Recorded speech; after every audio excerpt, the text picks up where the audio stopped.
la palabra riesgo. Muy bien.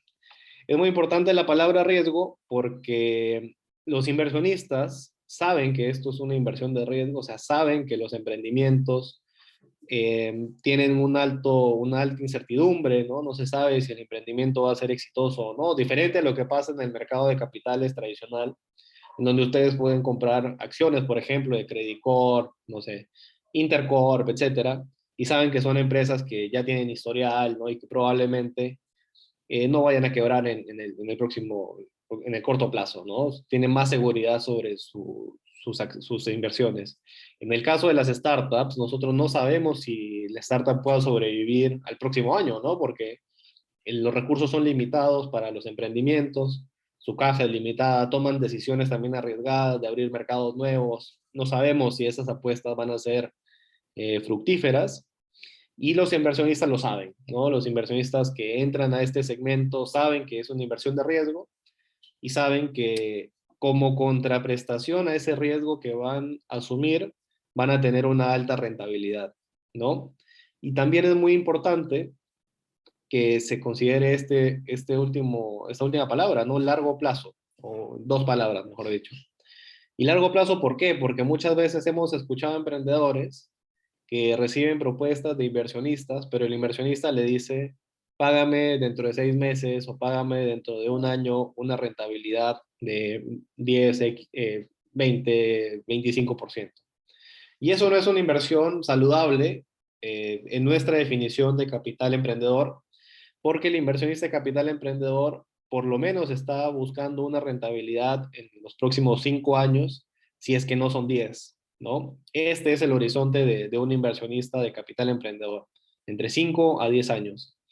Entonces, si un inversionista viene y les dice, yo quiero una rentabilidad de un año, de 6 meses o de menos tiempo, y es importante, nuestra sugerencia es no aceptarlo y buscar otro tipo de financiamiento, ¿no? Como puede ser préstamo bancario, como puede ser factoring, como puede ser de repente un préstamo de algún familiar, también es posible, ¿no?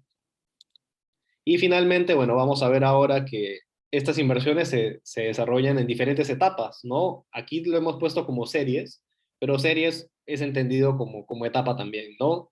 Entonces, un inversionista puede invertir una vez, ¿no? Y si la empresa es muy joven, se puede llamar capital semilla, que seguramente han escuchado este concepto también.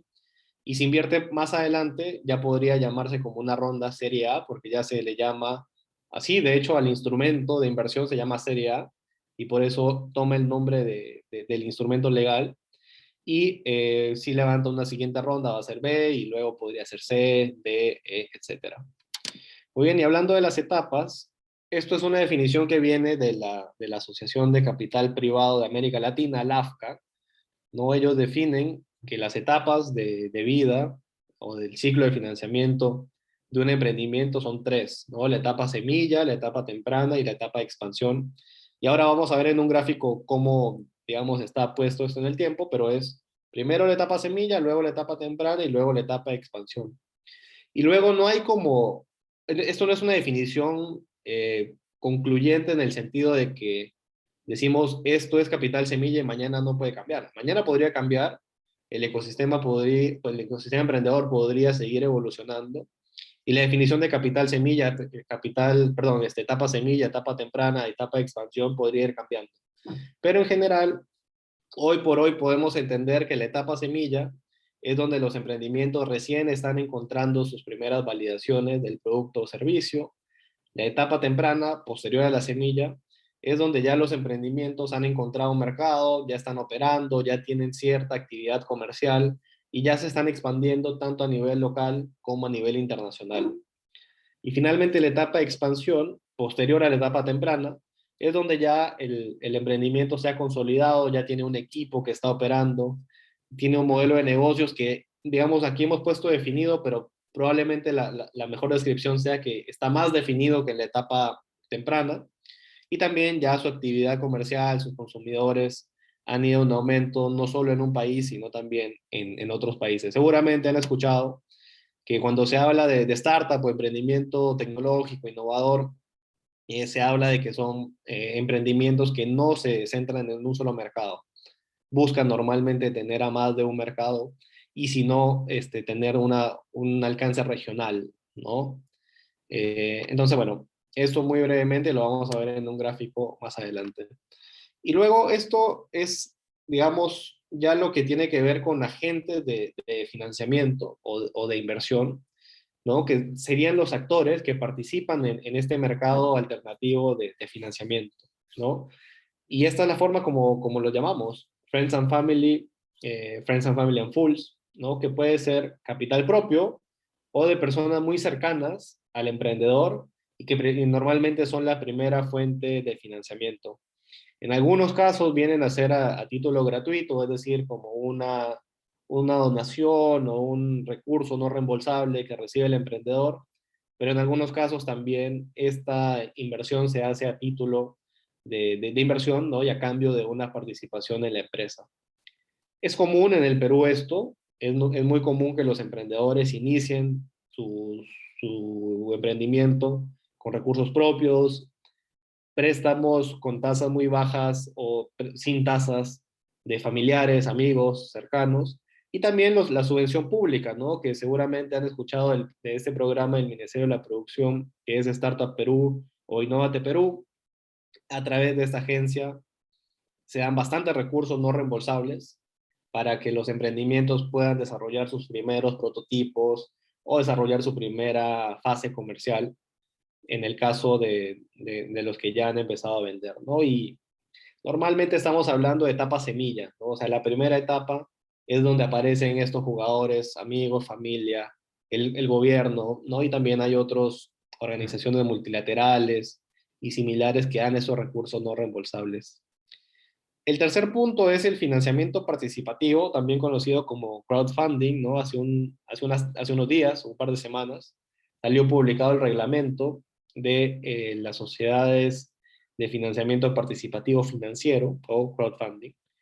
Y básicamente esto quiere decir que son plataformas digitales en donde los emprendedores pueden colgar sus proyectos y buscar financiamiento a través de inversionistas retail, ¿no? O inversionistas, personas naturales que tienen excedentes y que pueden comprar una parte de lo que el emprendedor está ofreciendo. Para poner un ejemplo, ¿no? Un emprendedor dice, yo estoy buscando 10.000 soles, voy a colgar esa necesidad de capital en la plataforma de 10.000 soles y a cambio de esos 10.000 soles yo puedo ofrecer, por ejemplo, un 2% de mi empresa, ¿no? Además, podría, en lugar de ofrecer ese 2%, podría ofrecer una tasa de interés de 10% anual, por decir un número. Entonces, el emprendedor tiene esa posibilidad de colgar su requerimiento de capital en una plataforma y la plataforma lo que va a hacer es que se va a voltear y se lo va a ofrecer a inversionistas que están registrados en la plataforma y los inversionistas pueden invertir los 10.000 soles, pero también podrían tomar posiciones más pequeñas de 100 soles, de 50 soles, de 150 soles. En verdad depende de lo que el emprendedor decida ofrecer y permitir como un ticket mínimo de inversión. ¿Qué es lo que permite esto? En síntesis, la democratización del capital, ¿no? Porque el emprendedor tiene la posibilidad de ofertar su empresa o un préstamo a través de una plataforma que llega a miles de personas. Y estas personas también pueden tener rendimientos mejores a lo que sería tener 100 soles, por ejemplo, en una cuenta bancaria, ¿no? Tú podrías ver de que tus 100 soles a cambio de este préstamo te podría rendir un 10%, dado el ejemplo que mencioné. Entonces, todo esto es muy nuevo. Todavía se están buscando las licencias de las primeras sociedades gestoras de plataformas de financiamiento participativo financiero, pero vamos a ver esto en los próximos meses seguramente, que los emprendedores ya van a poder colgar sus proyectos y van a poder buscar inversionistas a través de las plataformas, ¿no? Esto es un tema bastante novedoso y bueno, que han habido bastantes organizaciones detrás de este trabajo. Una de ellas muy importante ha sido la Universidad del Pacífico y Emprende UP. Aparte de estos agentes que veíamos, ¿no? La familia, los amigos, capital propio, las subvenciones del gobierno, ahora el crowdfunding o financiamiento participativo, tenemos ahora también a las aceleradoras de negocio. ¿Qué es una aceleradora de negocio? Seguramente han escuchado de las incubadoras o de las oficinas empresariales dentro de las universidades, ¿no? Por decir un ejemplo. Y estas organizaciones lo que hacen es montar un programa de incubación, un programa de servicios al emprendedor, en donde les dan algunos talleres, les dan servicios de mentoría, los pueden conectar con inversionistas. Pero el detalle con las aceleradoras es que ellas dan ese servicio y además invierten, ¿no? Ponen un componente financiero. Y a veces también lo complementan con un componente no financiero, que es el valor del programa o el valor del espacio físico que le arriendan al emprendedor dentro de su establecimiento. Pero la aceleradora ya es un inversionista, es una organización que toma también participación en la empresa, es decir, toma acciones de la empresa y actúa normalmente también en la etapa semilla. Y la inversión ángel también es un concepto bueno, aquí lo hemos simplificado mucho, pero también da para hablar mucho sobre, digamos, como un agente muy importante para el financiamiento, también de la etapa semilla. Entonces, si pueden ver, estamos hablando todo exclusivamente de etapa semilla para emprendedores. ¿Y qué es un inversionista ángel? Un inversionista ángel es una persona natural que tiene excedentes de capital y que invierte en startups que están en la etapa semilla y también eventualmente en la etapa temprana, ¿no? Entonces, además del capital que el inversionista saca de su bolsillo y te da dinero, toma una participación, pero tú deberías buscar como emprendedor que el inversionista también te aporte experiencia, contactos, conocimiento de la industria, porque los incentivos van a estar muy alineados, ¿no? El inversionista ya entró a tu negocio y quiere que tu negocio la saque del estadio, es decir, que le vaya muy bien para que él también pueda tener una muy buena rentabilidad en el tiempo.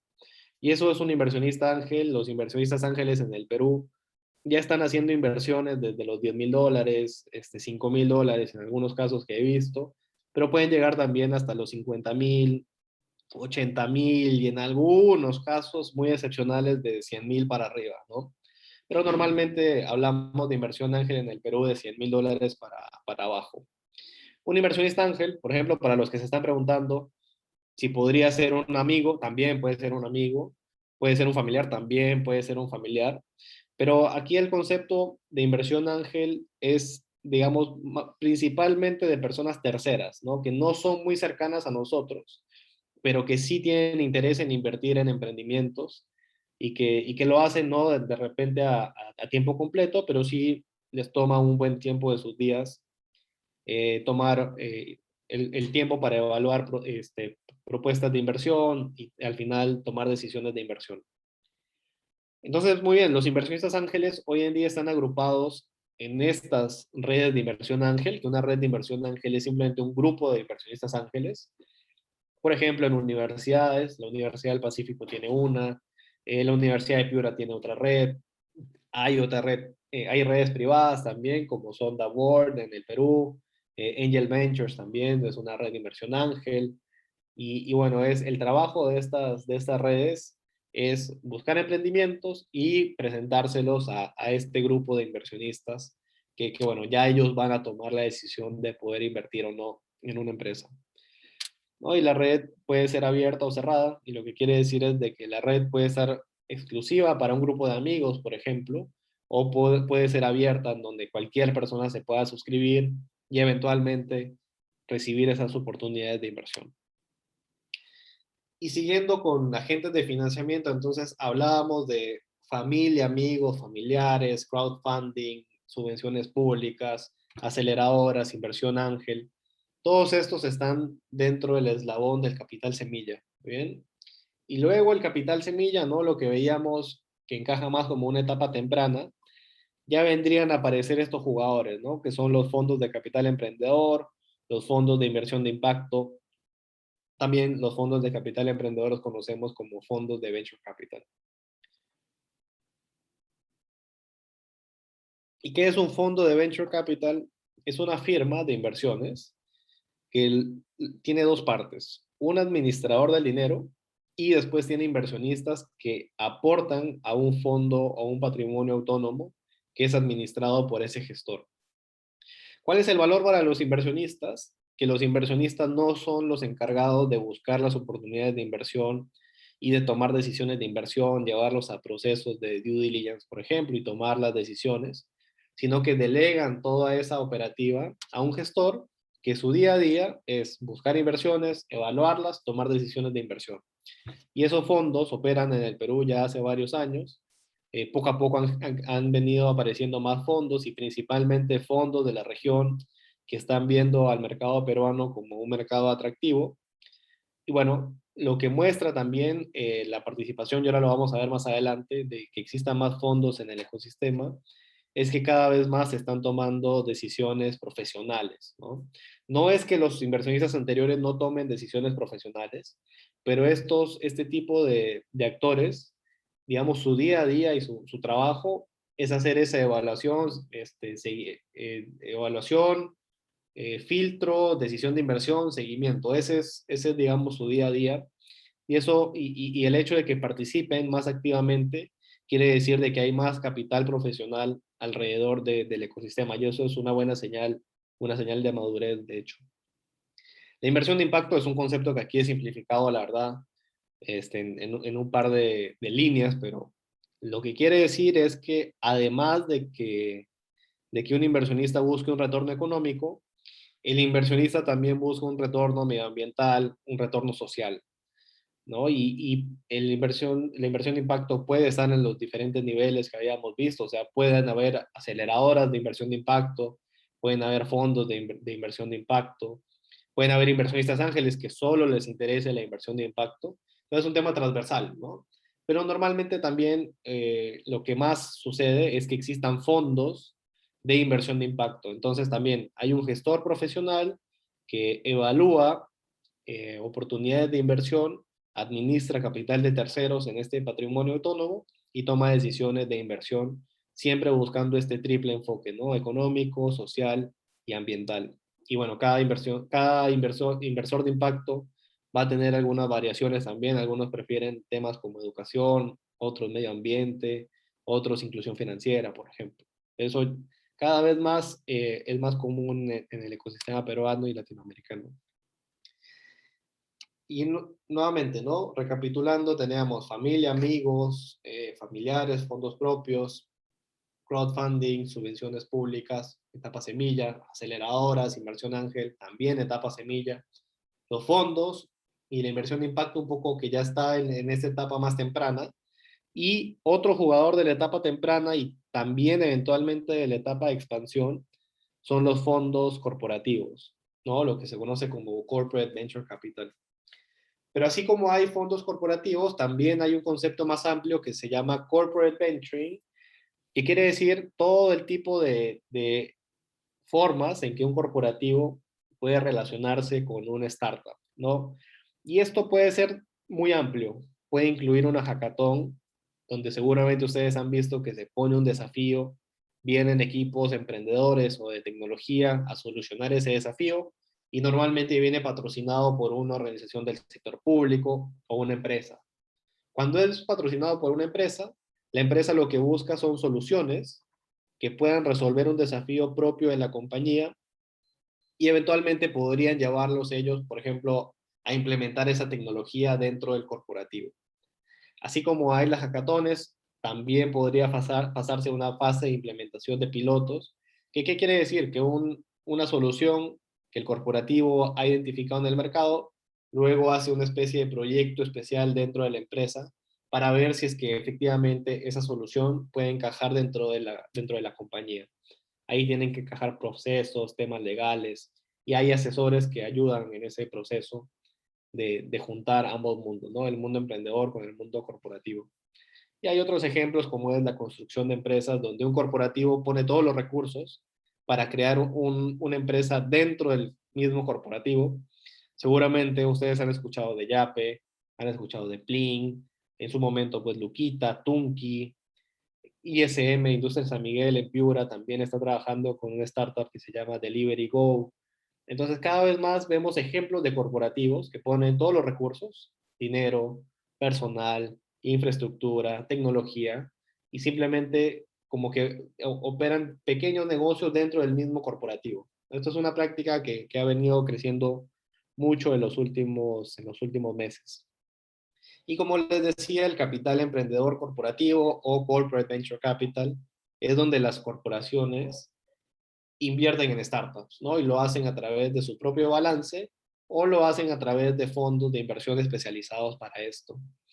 Y aquí, bueno, es algo que ha ido también cambiando con el tiempo, pero los fondos corporativos, a diferencia de los fondos de capital emprendedor tradicionales, los corporativos buscan emprendimientos que tengan una buena sinergia con el corporativo. Por ejemplo, ¿no? Telefónica del Perú y Telefónica Global tienen una oficina que se llama Guaira.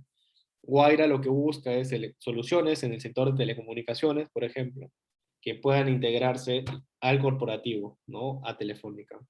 Otro ejemplo, Créalo, es el brazo de innovación abierta de Credit Corp. Credit Corp es una empresa transnacional peruana en el sector financiero. Y Créalo lo que hace es invertir o comprar empresas fintech, ¿no? Empresas operando en el sector de finanzas y tecnología. Y también eventualmente han hecho también algunas inversiones en lo que es e-commerce y se integran al final dentro de lo que Credit Corp como estrategia ha visto que tiene sentido para ellos, ¿no? Entonces, es muy importante también esa sinergia, no solo en la búsqueda de un buen retorno financiero, como es el caso de los inversionistas tradicionales, sino que también buscan una sinergia estratégica entre el emprendimiento y el corporativo, ¿no? La matriz. Y esta está repetida, muy bien. Y esto, miren, este tema da para mucho, para una clase por sí sola, ¿no? Porque además es un tema legal, pero es un tema importante porque, o sea, nosotros ya vemos entonces nuestros agentes de financiamiento, sabemos que hay diferentes etapas, sabemos ya que una startup es un emprendimiento con un alto potencial y sabemos pues que hay un montón de agentes de inversión, ¿no? Ahora el detalle es cómo yo como agente de inversión o cómo yo como emprendedor puedo recibir una inversión de un corporativo. Bueno, la respuesta a esto es muy subjetiva, depende del caso concreto, pero normalmente hay tres instrumentos por los cuales un inversionista hace una inversión, valga la redundancia, en un emprendimiento, ¿no? El primero es el más sencillo, es cuando un inversionista compra acciones de la compañía, ¿no? Y sencillo, el emprendedor recibe el dinero y le da un paquete de acciones al inversionista y normalmente se habla de participaciones minoritarias, que nos interesa que el emprendedor sea quien esté al mando de la empresa y esté muy incentivado también a hacer la empresa crecer. Y a veces hay algunos derechos políticos específicos, como participación en el directorio, derechos de información, por ejemplo. Pero es una inversión, digamos, muy sencilla en su estructura. Yo te doy dinero y tú a cambio me das acciones. Y las otras dos opciones, las notas convertibles y el SAFE, nacen a raíz de un problema que hay en las inversiones por acciones. Porque si se dan cuenta, si yo compro una acción, estoy poniéndole un valor a la empresa, ¿cierto? Porque yo de todas maneras voy a pagar, por ejemplo, $1 por acción, $2 por acción. Y si yo tengo 10 acciones, voy a tener $10. Y si voy a tener que invertir $10. Y si esos $10 representan, no sé, 10% de la empresa, yo ya sé que la empresa vale 100, ¿no? 100 soles, $100. Entonces ahí ya ha habido previamente, ¿no? Y no lo hemos dicho, pero está implícito de que el inversionista y el emprendedor se han puesto de acuerdo en que el valor de la acción es $1, en el caso que estábamos mencionando. Pero ¿qué pasa si el emprendedor no puede sustentar que su empresa vale $1? ¿O qué pasa si el inversionista dice, sabes qué, tu empresa no vale $1, sino que vale $0.5, ¿no? 50 centavos de dólar? En realidad ninguno de los dos tiene fundamentos suficientes para sustentar ni uno ni otro valor, porque como habíamos conversado, estamos hablando de emprendimientos que recién están iniciando, que están en la búsqueda de un modelo de negocio. Entonces, en esta etapa es muy difícil poner un valor por acción, en consecuencia es muy difícil tener un valor de la empresa. Entonces, los instrumentos convertibles vienen a solucionar este problema. Muy bien. Y los dos, ahora voy a entrar en un poco en los detalles, pero los dos lo que hacen es que yo te doy hoy en día, tú me das el dinero, muy bien, yo recibo el dinero como emprendedor y lo que te doy es una especie de contrato de opción para que hoy en día tú tengas una deuda o un instrumento cuasi deuda y que en el tiempo tú lo puedas canjear por un paquete de acciones. ¿Y por qué en el tiempo? Porque la premisa detrás de esto es de que en el tiempo va a haber más certeza de cuánto en realidad puede valer esa empresa, ¿no? Entonces, hoy, ¿sabes qué? No discutamos cuánto vale la compañía, posterguemos esa discusión a un momento en el futuro, en donde vamos a tener más información y nos vamos a poner de acuerdo en efectivamente cuánto es ese valor empresa. Y seguramente en ese momento ya tendremos ventas, tendremos de repente comparables, múltiplos, otros instrumentos de valorización que se utilizan para las empresas en general, ¿no? Pero que para el mundo de los emprendimientos no es tan aplicable por la ausencia de información. Entonces, muy bien, tenemos las notas convertibles y tenemos este instrumento que se llama SAFE, ¿no? Una palabra en inglés.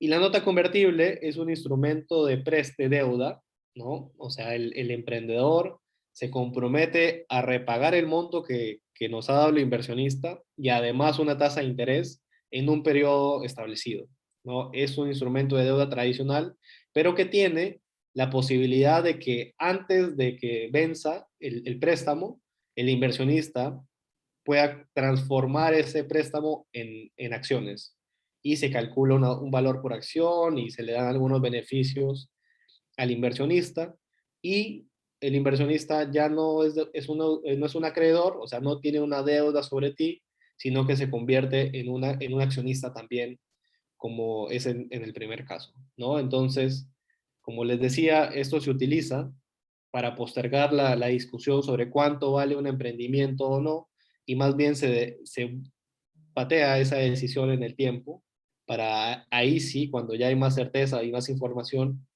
se pueda acordar, digamos, cuál es el valor de una empresa, y a ese valor se convierte la deuda, ¿no? Por eso se llama nota convertible. Y el SAFE es igual, es exactamente la misma operativa. Hoy en día yo recibo el dinero, pero yo no tengo una obligación de deuda contigo, sino yo tengo simplemente, te doy un safe, una opción de que tú transformes tu paquete, tu dinero, en acciones de la empresa. No te doy no te pago una tasa de interés y tampoco hay un periodo de madurez. Esa es la gran diferencia entre el SAFE y la nota convertible. En la operativa son exactamente lo mismo. En los contratos y la contabilidad sí es un poco diferente. Ahí es muy importante asesorarse de algún abogado que ya tenga experiencia en estos temas. Felizmente en el Perú casi la mayoría de estudios que tenemos asociados, afiliados a PECAP, asesoran a emprendimientos y a inversionistas y principalmente con estos instrumentos. Si ustedes me preguntan cuál es el instrumento más recomendable, perdón nuevamente, pero depende, ¿no? No hay una respuesta concreta.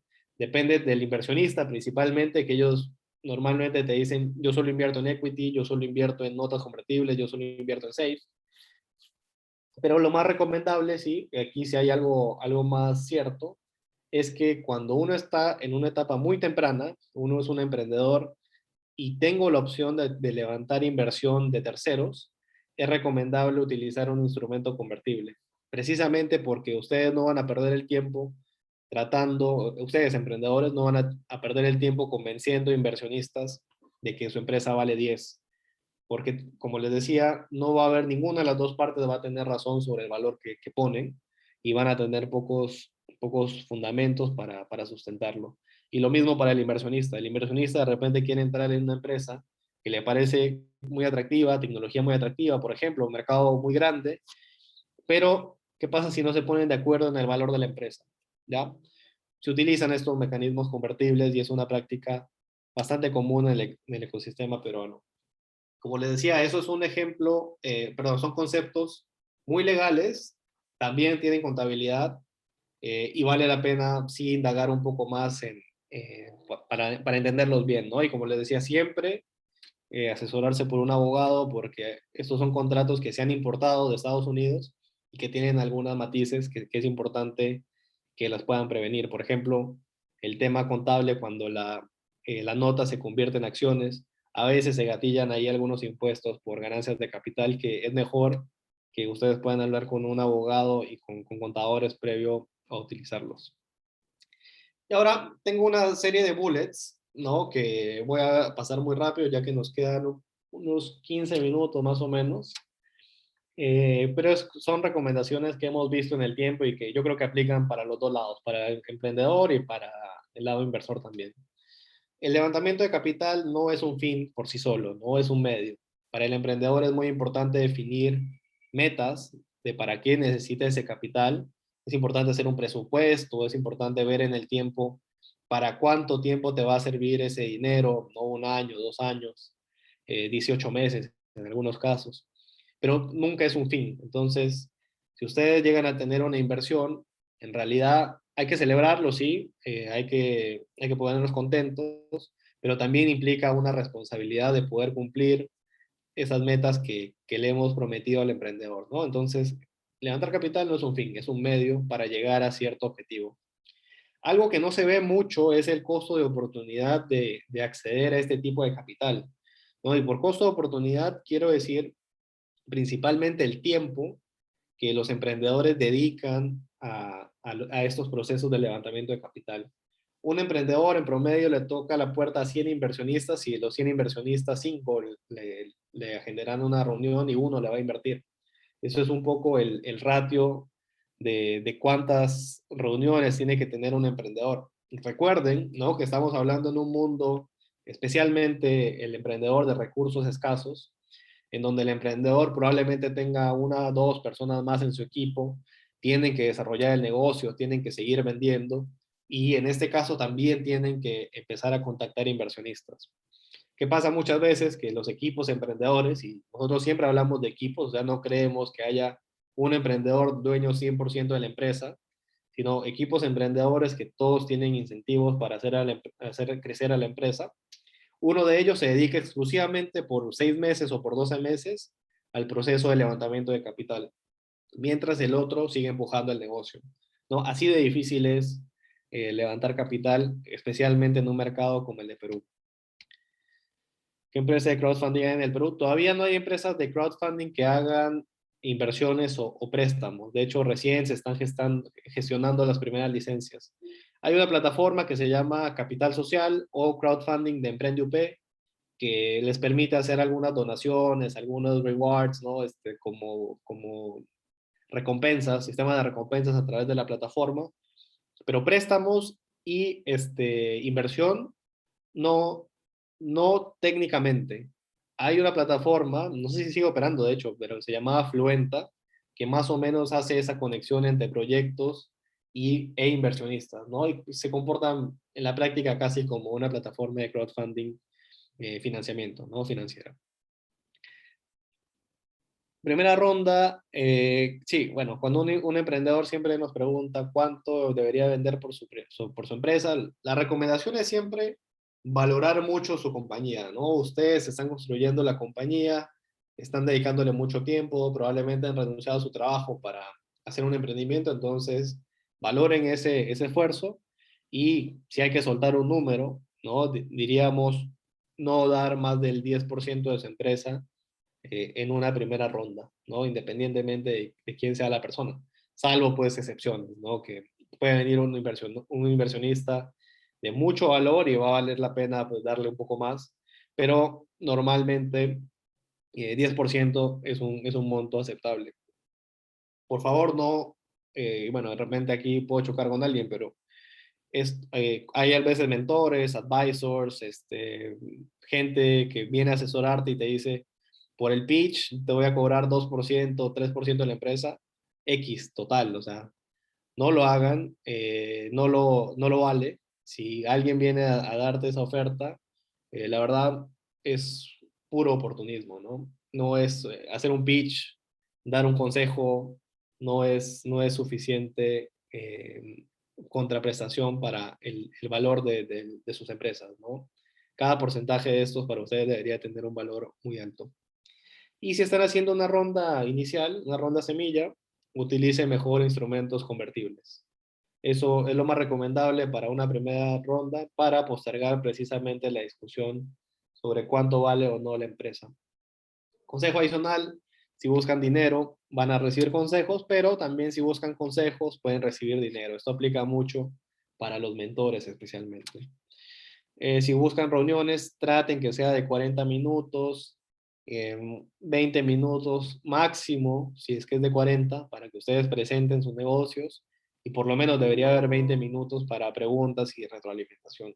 A ustedes como emprendedores les debería interesar mucho la retroalimentación de los inversionistas más que nada. Y los inversionistas lo valoran. De hecho, si un emprendedor se toma 39 minutos para hacer la presentación, casi seguro que ese inversionista no les va a hacer, no les va a buscar una segunda reunión, porque no va a sentir que no se sintió parte de la conversación. Capital semilla, perdón, levantar capital en la etapa semilla o inicial, factoring, no, la verdad que no sé, Rodolfo. Las tasas de interés de factoring no lo sé. Si hay que levantar capital semilla, es una labor más de comunicación. El emprendedor tiene que trabajar bien su presentación, sus mensajes claves, tener pues máximo 10, 12 diapositivas con la información más importante y de repente tener algunos anexos para hacerlo. Si tienen errores ortográficos, resta puntos. Si tienen fotos mal hechas, resta puntos.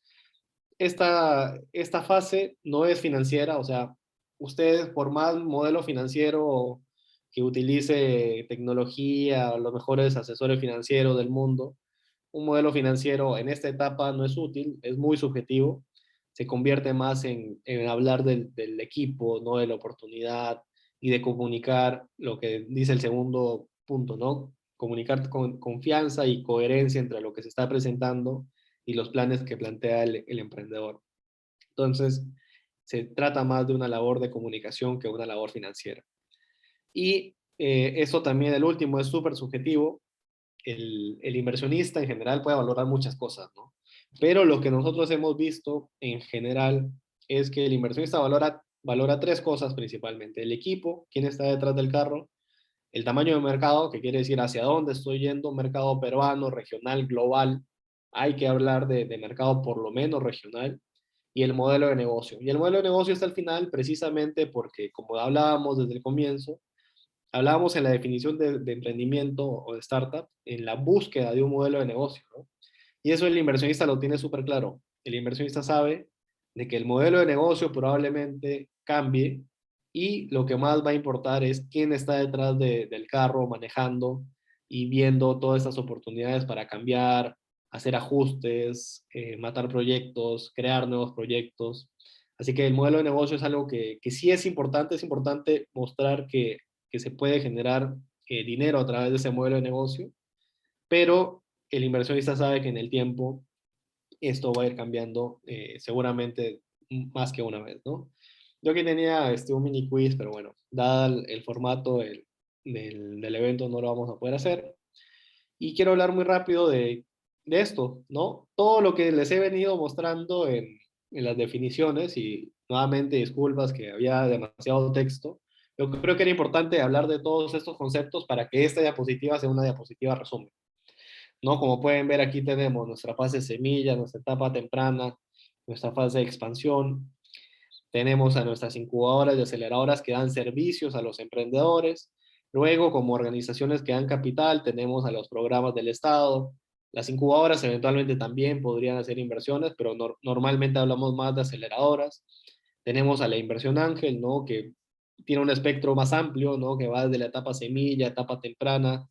Los fondos VC es la forma corta de decir venture capital o capital emprendedor, y digamos los fondos peruanos hoy en día están más enfocados en la etapa semilla temprana. Los internacionales que hacen parte también invierten en startups peruanas, se encuentran más en la etapa temprana y de expansión.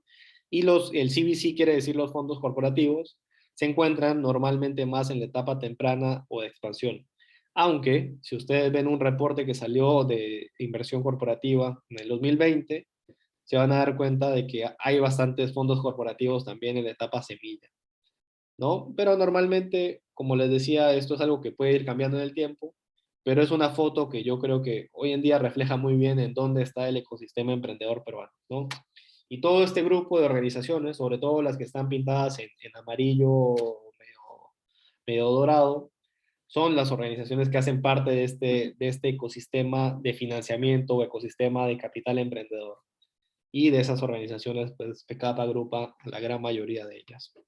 Y como hablábamos, hay instrumentos de inversión que son subvenciones no reembolsables, los SAFEs, notas convertibles, que son muy similares, y las inversiones en equity o capital social, también que normalmente pasan en estas etapas más avanzadas, porque como les decía, al comienzo es mejor utilizar estos instrumentos convertibles como la nota convertible y el SAFE.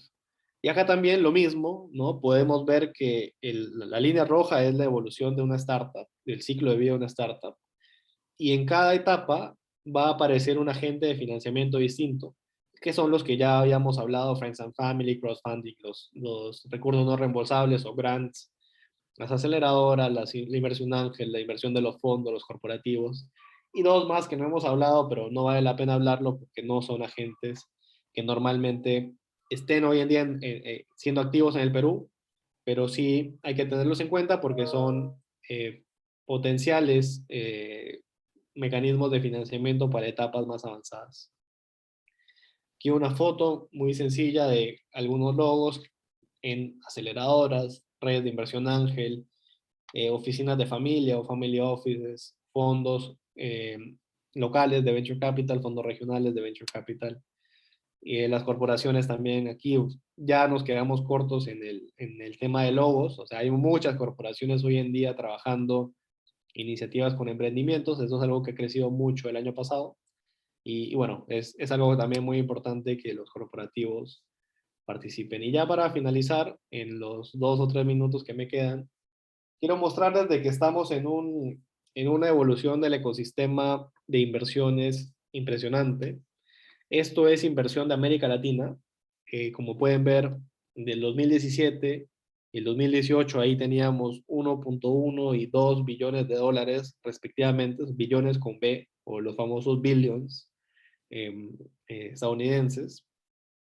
Pero del 18 al 2019 la inversión se multiplicó, ¿no? Se creció 2 veces, un poco más de 2 veces, llegando ya al récord, ¿no? Que fue el 2019 de 4.8 billones de dólares en 433 transacciones. Números gigantes, ¿no? Pero bueno, el 2020, con pandemia de por medio y todo lo que hablábamos al comienzo de crisis políticas, sociales en todos los países de la región, llegamos igual a los 4 billones de dólares y sí hubo un récord de número de transacciones, ¿no?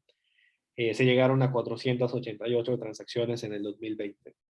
¿Dónde se está invirtiendo más? FinTech, comercio electrónico, PropTech, ¿no? Que es este concepto de tecnología a los servicios inmobiliarios o de propiedades.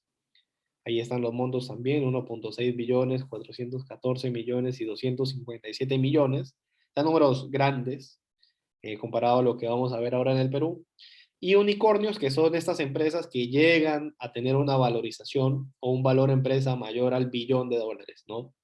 Y en pandemia, en el 2020, se crearon estos unicornios en estos últimos meses hemos visto también nuevos unicornios gestándose dentro de la región.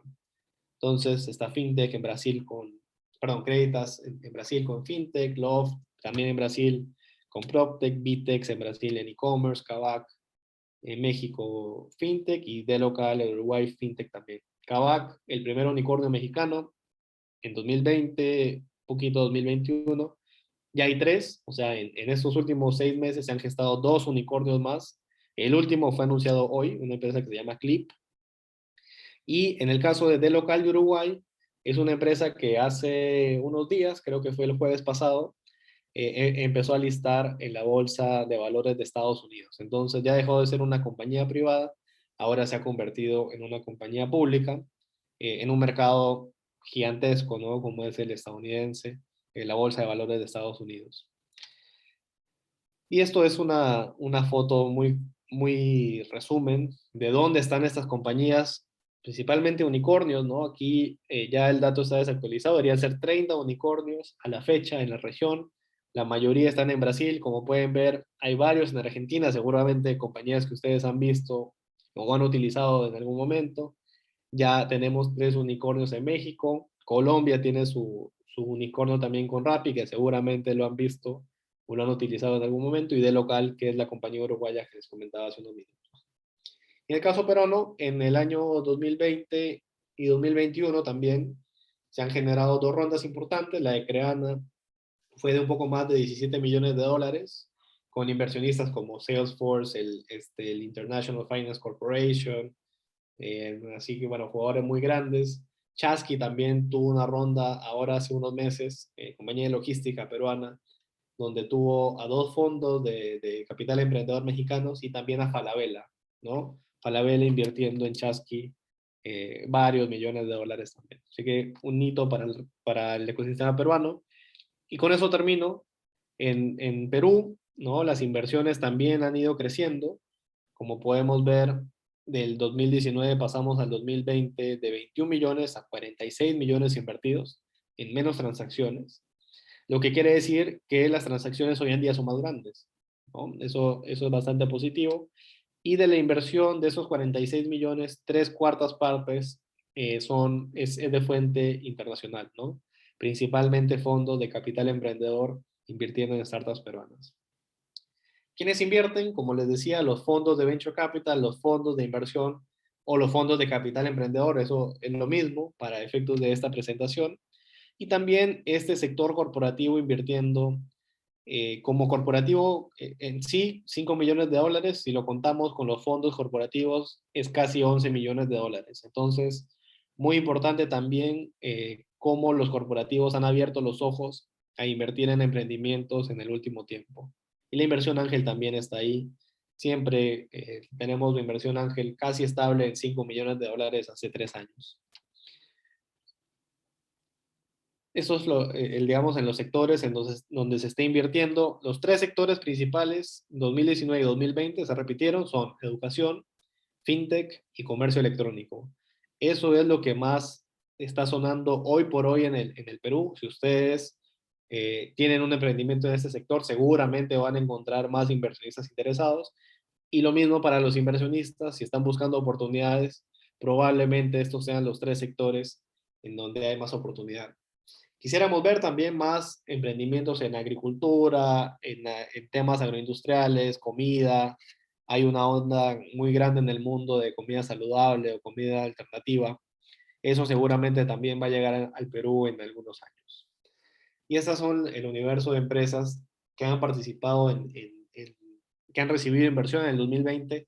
Evidentemente sabemos que hay algunas que por ahí se nos han escapado, pero estas son, digamos, las transacciones principales, ¿no? Que han ocurrido y que hacen parte, de hecho, de los 46 millones de dólares que les comentaba hace unos momentos. Ya para resumir, la inversión sigue creciendo, la inversión es principalmente de fuente extranjera, ¿no? Tres cuartos de la inversión es extranjera en el Perú. Los fondos de capital emprendedor y los corporativos son los más relevantes en términos de volumen de inversión. Los tres sectores, educación, comercio electrónico y fintech, donde más se invirtió en el 2019 y en el 2020. Y de hecho el 15 de junio se está lanzando el Fondo de Capital para Emprendimientos Innovadores, un fondo de fondos liderado por COFIDE. Fondo de fondos quiere decir que hay un fondo de dinero público que va a hacer inversiones en fondos privados, ¿no? Y el privado va a recibir esa inversión pública, pero también va a tener que buscar inversión privada y se va a armar un patrimonio autónomo y va a ser administrado por un gestor que va a hacer inversiones en emprendimientos peruanos o con operación relevante en el Perú. Nosotros creemos que este instrumento va a dinamizar mucho más la oferta de capital para emprendimientos y bueno, estamos también muy felices de haber participado en el lanzamiento de este instrumento. Y eso es lo que quería compartir con ustedes. No sé si tengan alguna consulta. eh, Feliz de poder atenderla. Les agradezco mucho por su tiempo y bueno, ahí quedo atento a cualquier pregunta que puedan tener. También les dejo mi correo en caso quieran escribir y los diferentes medios de comunicación que tenemos, ¿no? Página web, Facebook, Twitter y LinkedIn. Quiero invitarlos también, último mensaje ya, a un evento que estamos haciendo La mayoría del contenido es gratuito, salvo algunos talleres, salas privadas que estamos haciendo, pero es un evento que va a empezar el 22 y termina el 24 y vamos a hablar de startups, de inversionistas, de corporativos. Tenemos 50% de los speakers internacionales, así que va a haber mucho caso también de la región. Lo pueden encontrar en la página web de PCAP, /PBCC21. De hecho, lo voy a copiar ahora en el chat también para que puedan registrarse. Y como les decía, la mayoría del contenido es gratuito, así que ahí los esperamos. Muchísimas gracias.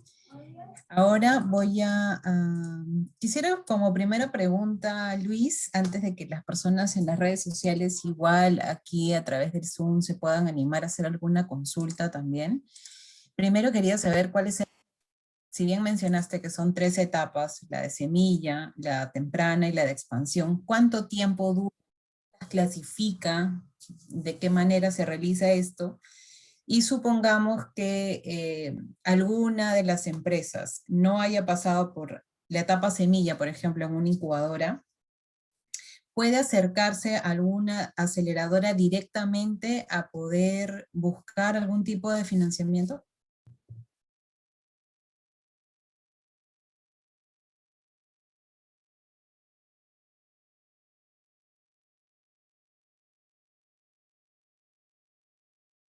Ahora sí, Luis. Sí, justo estaba escribiendo que no podía reactivar. Sí. No, buena pregunta. Como le decía, es un esquema, ¿no? O sea, normalmente hablamos de esas 3 etapas, pero no es obligatorio pasar por todas las etapas, ¿no? Y si hay una empresa que viene con un muy buen equipo, con conocimiento del mercado, de repente ya con financiamiento propio, y va a aplicar una aceleradora, totalmente válido. Sí es posible. Aquí Judith menciona, bueno, qué empresa ofrece apoyo económico que sea nacional y qué tipo de procesos. Claro, una empresa, lo que nosotros llamamos como corporativo son empresas grandes, ¿no? O grandes corporaciones que hacen inversiones. El corporativo no es el primer inversionista de un emprendimiento. Muy difícil, ¿no? Que el corporativo se lance a invertir porque ellos tienen temas legales, tienen procesos que cumplir. Hay mucho compliance detrás del corporativo. Entonces, más que una empresa, más que una inversión, lo que las empresas pueden ofrecer son estos espacios de prueba, de hackatones, de implementar pilotos. Entonces, cada vez más hemos visto que las incubadoras, por ejemplo, conectan a emprendimientos con corporativos que tienen necesidades en diferentes aspectos, ¿no? Alguien que les maneje data, que vea algún problema de ciberseguridad, que vea de repente algún tema de sus procesos internos y que tenga la oportunidad de digitalizarse, qué sé yo, ¿no? O sea, la necesidad del corporativo va a variar, pero sí estamos viendo cada vez más que el corporativo se convierte, o la empresa grande se convierte en un aliado para los emprendimientos, para desarrollar como pruebas de concepto.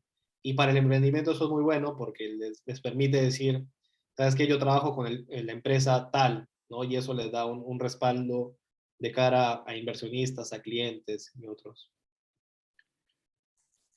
Aquí también Max consulta qué materias primas agroindustriales tienen potencial para empezar una startup. Una startup.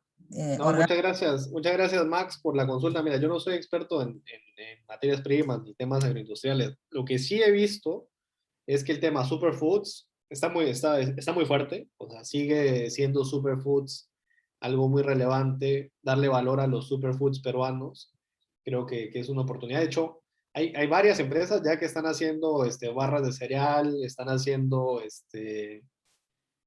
4 granos, no sé, hay distintos productos que se pueden sacar de los superfoods que son bien interesantes. Y la otra tendencia es lo que hay una compañía en Chile que se llama Not Company, que hizo una ronda muy grande el año pasado en Estados Unidos. Y es una compañía que te utiliza, digamos, materiales veganos, por llamarlo de alguna manera, para hacer algunos productos, ¿no? Entonces, la leche no viene de la vaca, sino que es algún otro tipo de mezcla de productos. ¿no? Lo mismo pasa con la mayonesa, creo que también hacen, y algo más. Entonces yo creo que también hay una oportunidad muy interesante para Perú. Nosotros tenemos una biodiversidad muy importante y seguramente buscando estas mezclas y generando productos para mercados como el vegano, como los que tienen algunas intolerancias, los que tienen también algunas alergias. Ahí hay un mercado internacional bastante interesante por buscar, ¿no? Andrés menciona que teniendo en cuenta que las startups han crecido en los últimos 2 años, ¿en qué rubros del sector educación son los más frecuentes? Sí, muy buena pregunta. Uno de a ver, la empresa más grande de Perú, startup, ¿no? De educación es Creana, y Creana hace cursos para un público digital, ¿no? Que busca habilidades digitales. Pero también ha empezado a generar como programas como ellos le llaman como micro degrees, ¿no? O sea, micro programas en donde tú vas y puedes aprender alguna habilidad muy específica, ¿no? Experiencia cliente, marketing digital, etcétera. Y sales ya con una certificación. Y se están aliando con universidades justamente para poder dar este servicio al, a las personas. Entonces, yo creo que en lo que tiene que ver con plataformas educativas, si bien es un sector muy competitivo, ahí es donde está, digamos, nuestro jugador principal como Perú. Y también donde hay una oportunidad muy grande es, creo yo, de ayudar a las organizaciones, las tradicionales, universidades, colegios, el mismo sector público, de poderlos ayudar a llegar a sus alumnos, ¿no? En el caso, por ejemplo, del sector público, o sea, hemos visto las deficiencias que hay en infraestructura de Internet. Es una solución que permita que las personas, niños, no puedan tener acceso a la educación a pesar de no tener una buena conexión a Internet, de repente trabajando con tecnología de Internet de las cosas. Es algo que definitivamente tendría un impacto positivo. Además, es una necesidad que hay hoy por hoy en el Perú, ¿no? Ahora, más adelante, cuando vuelva la presencialidad, por ahí que algunos de esos servicios van a volver digamos, a como eran antes, pero la verdad es de que tenemos un público cada vez más digital, ¿no? O sea, tenemos de 6 millones de consumidores digitales que había en el 2019, el año pasado ya llegamos a 12 millones de usuarios digitales. Probablemente muchos de esos también estén cursando algún tema en línea y necesiten una mejor experiencia, ¿no? Entonces yo creo que todo lo que sea dar cursos o hacer que esos cursos puedan penetrar mejor a los clientes de las instituciones educativas actuales es algo de mucho valor. Luis, hay un comentario en el Facebook y menciona lo siguiente, dice, a veces hay emprendimientos muy buenos que se autofinancian, dice, sin embargo, es más común requerir financiamiento externo. Si se requiere que un emprendimiento crezca, más importa el análisis de ventajas y desventajas del crecimiento, y eso no es dinero, sino aprendizaje. Dice. ¿En qué grado un financiamiento puede ser positivo para que la empresa tenga mejores resultados? ¿Qué características tiene un buen prestador de inversión? Ya, muy bien. A ver, es una pregunta bastante compleja, ¿no? Tiene varias aristas. Pero hay un punto Sí. ahí muy importante, que es el mejor emprendimiento es el que puede crecer sin este financiamiento externo. Y el financiamiento externo, o sea, no hay que hacer juicios de valor, ¿no? No es ni bueno ni malo. Lo que tiene que ser es útil. Entonces, el emprendedor, si puede vender y si puede financiarse con sus propias ventas, es excelente, porque eso es una muy buena señal de que hay un mercado, de que sus márgenes soportan la actividad, la operación del negocio. Eso es muy bueno. De hecho, bueno, hay una palabra bonita que se habla en este mundo de startup que se llama bootstrapping, y es precisamente ese el concepto, ¿no? Que el emprendedor pueda ver la forma de no necesitar capital externo y crecer, crecer, crecer hasta que puedan darle sus recursos, ¿no? Y justamente esa sería como la respuesta para la otra parte de la pregunta, ¿no? O sea, el, el emprendedor, el mejor momento para levantar dinero, y eso puede sonar un poco lógico, pero es cuando el emprendedor lo necesita, ¿no? Si el emprendedor dice, yo con mi negocio he operado, mis márgenes soportan, pero también va a haber un punto en donde de repente hay un mercado, quieres irte a México y necesitas de golpe una inyección de capital importante para abrir tu sociedad, para contratar equipo, para expandir tu tecnología, qué sé yo. Entonces ahí de repente te toma mucho tiempo llegar a ese requerimiento de capital con tus propias ventas y es mejor que sí lo busques de fuente tercera. Pero es simplemente una cuestión de oportunidad, ¿no? De que tú puedas agarrar ese momentum que has generado y le puedas sacar provecho. Entonces, ¿qué hace a un buen inversionista? Y esa ya es la última parte. Eh, Mira, para ser sincero, o sea, el inversionista que te ofrezca dinero es un inversionista que tú tienes que escucharlo, ¿no?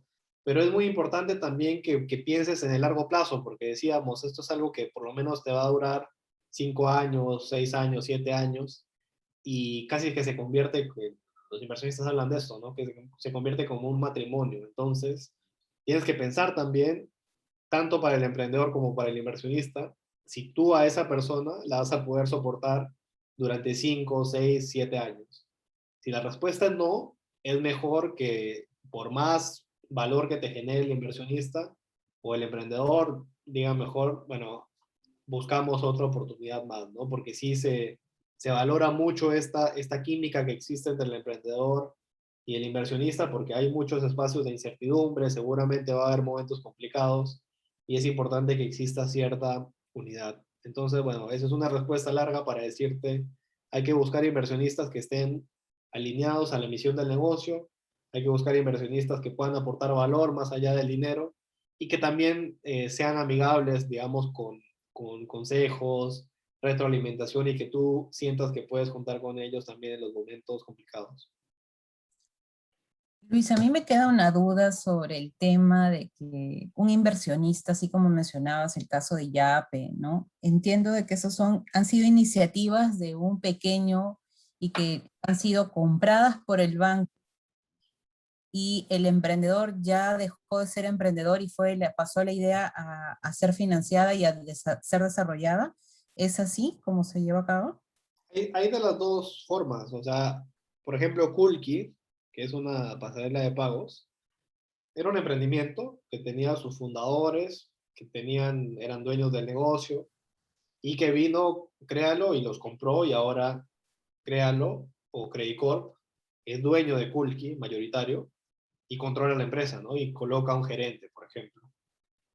Y también hay otro caso, ¿no? Donde los mismos corporaciones tienen sus propios centros de innovación. BCP tiene, por ejemplo, Innovación, el grupo Intercorp tiene la Victoria Lab, el grupo Breca tiene a Brain, y dentro de estos centros de innovación se van creando estos proyectos, y estos proyectos van creciendo y eventualmente pues, pueden llegar al mercado, o pueden que no también, ¿no? Eso es una opción. Si llegan al mercado, lo que hacen las corporaciones, y aquí son, o sea, no por nada, pues son personas muy exitosas en el mundo de los negocios, es que ellos crean incentivos para los gerentes o los mandos principales de estas compañías. Entonces se vuelve como un híbrido, ¿no? Si bien la compañía mayoritariamente va a seguir siendo de la empresa grande, el fundador o el gerente o el líder del negocio va a tener también una participación accionaria y va a estar incentivado a crecer, ¿no? Porque su participación en el tiempo también se va a hacer más grande. Pero obviamente viene con todo el soporte de la corporación detrás y eso facilita un poco el camino del emprendedor. Sigue siendo bien difícil, ¿no? Pero, digamos, todo este apoyo que tiene el corporativo es muy importante. Pero eso no quiere decir que el corporativo sea dueño de todo y que los demás sean sus empleados. Formalmente tal vez sí, pero los líderes de los emprendimientos corporativos también tienen esquemas de incentivos que buscan que ellos puedan seguir creciendo y su rentabilidad también siga creciendo. Gracias. Aquí Leo menciona alguna incubadora que desarrolle ideas de negocio de gestión comercial y financiamiento. Sí, las incubadoras, la mayoría van a tener estos módulos de temas comerciales, financiamiento. Incubadoras sí hay varias, ¿no? O sea, en ICA, no estoy seguro, operaba la incubadora de la Del Cámara de padre. Comercio, ¿no? A través de Ajá. un programa con Telefónica. Pero ahora pues también la virtualidad ayuda a que puedan postular a programas extranjeros. Hace poco había una convocatoria en Argentina para empresas latinoamericanas tempranas, ¿no? En etapa temprana, que estén en el sector agroindustrial, por ejemplo. ¿No? Y como esto, bueno, también está el programa Incuba Agraria aquí en Lima, USIL Ventures también hace programa. Hay un programa abierto ahora de USIL para biodiversidad. Entonces, sí, cualquiera de estos programas es un buen acercamiento para ver temas comerciales y de financiamiento. Lima, USIL Ventures. Finalmente, Luis, José te solicita una recomendación para el financiamiento económico de empresas del sector agroindustrial. ¿Cuál es la pregunta, perdón? Te la vuelvo a leer. José menciona una recomendación para el financiamiento económico de empresas agroindustriales. El, a ver, yo diría, este programa de USIL, por ejemplo, es un buen acercamiento. Postulen, ¿no? Hagan su presentación, vean qué les dicen, qué feedback, qué retroalimentación les pueden dar. Y después ya como esquema de financiamiento, esperemos que este semestre que viene salga Startup Perú. Eso va a ser, creo, muy útil para los emprendedores. Programa del Ministerio de la Producción que da financiamiento sin pedir pues más que reportes y algo más a cambio, pero no les va a pedir una participación en el negocio. Y lo otro es recurrir a la familia, amigos, capital propio, ¿no? Sí, y eventualmente también, si ya el negocio va progresando, tienen algunos datos interesantes, buscar algún inversionista ángel, ¿no? Y como les decía, un inversionista ángel puede invertir montos variables, o sea, no hay una regla de qué es un inversor ángel en términos de montos, pero sí puede ser alguien que les ayude a abrir algunas puertas y demás. Igual, a la pregunta o al comentario que hubo de cómo crecer el negocio sin financiamiento, eso es yo creo lo que deberían buscar los emprendedores, o sea, que el inversionista se convierta como en alguien que pone leña pero sobre un fuego que ya está prendido, ¿no? O sea, simplemente van a hacer el fuego más grande, pero ustedes siempre tienen que demostrar que ya hay algo detrás. O sea, no es real que un inversionista les vaya a dar dinero para que ustedes inicien su proyecto. O sea, probablemente es lo que se ve más en la televisión, pero eso no es lo que ocurre en la realidad. Muchísimas gracias, Luis. Si tienes algunas palabras finales. No, bueno, agradecerles a ti, Rafaela, y a todo el equipo del CITE Agroindustrial por la invitación, a todos los que se han mantenido hasta esta hora de la noche conectados. Espero que haya sido un tema de interés y bueno, espero verlos en el evento. El evento, como les decía, es gratuito. Vamos a hablar de esto y otros temas, así que creo que va a ser un bonito lugar también para ver casos peruanos y casos regionales. Muchísimas gracias, Luis. Bueno, y de igual manera ya tenemos la información que nos has compartido para poder también nosotros compartirla con nuestras redes sociales y también en nuestras bases de datos para que puedan tener la información desde la Asociación Peruana de Capital Semilla y Emprendedor. Muchísimas gracias, ha sido Luis Narro, director ejecutivo de PK. Espero que no sea la primera oportunidad, Luis. Más adelante estaremos convocándote para nueva información que sea relevante para el sector agroindustrial. Muy bien, muchas gracias. Gracias también, gracias a todos por participar. No olviden que tienen disponible la opción de obtener una constancia de participación a la videoconferencia del día de hoy en la página web del CITE, www.citeagroindustrial.com.be. Y en la próxima semana tenemos dos temas también de interés, uno sobre el tema de la calidad del agua y también el tema de marketing digital. Muchísimas gracias a todos y hasta una próxima oportunidad, fin de semana.